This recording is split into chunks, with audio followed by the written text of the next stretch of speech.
آپ سن رہے ہیں نادر خان سرگر کی آواز میں محمد زبیر مظہر پنوار کی تحریر۔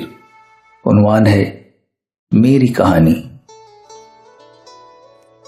یہ جو میں قلم کی روشنائی کرتاس پہ بکھیرتا ہوں، جسے لوگ آنکھوں کو چندھیاں دینے والے موتی سمجھنے کی بار بار غلطی کیے دیتے ہیں، دراصل مجھ میں موجود تاریک گپھا کا راستہ ہے، ایسا راستہ جس کو میں دیکھ نہیں پایا، سمجھ نہیں پایا۔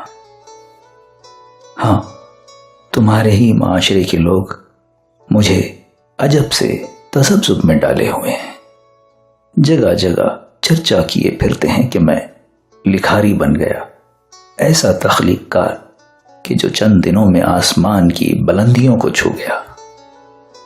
کتنے عجب ہیں یہ لوگ کہ بلندیاں تو کیا، میں پستیوں سے بھی پست محض چند پلوں میں دب گیا۔ لوگ نابینا ہو گئے یا میں اندھا ہو گیا، تم ہی جانو۔ اچھا یہ تو بتاؤ کہ آخر کیوں کر لوگ یہ سمجھ نہ پائے؟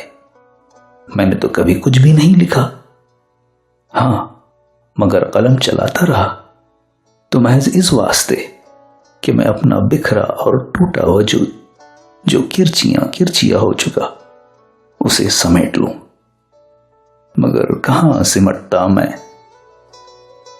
تم ہی بتاؤ، مجھے نہیں معلوم۔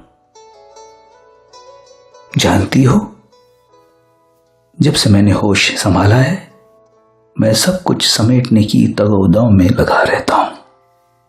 اتنی سی کہانی ہے مگر لوگ، ان کا کیا ہے؟